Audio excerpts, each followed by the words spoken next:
Hi guys, Robin here with WTI. Let's check out these dog treats from Dog Chits.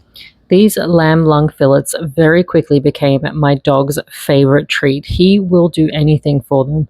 They are 100% lamb lung fillets. They don't have anything else added to them, and they come in quite a nice size bag. They do have a recommended serving suggestion on the front according to your dog's weight. Since my little guy is under 10 pounds, I do prefer to feed him this treat through the source of his enrichment toy. It's super easy to break up and distribute in there, and he has a great time trying to get it. Also, he gets a bigger piece every so often after we come back from a walk, or if he just wants to do a trick for me or two. But he will do pretty much anything for these.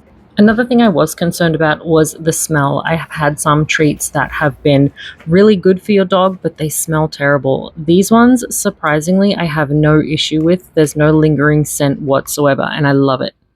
And that's our point of view.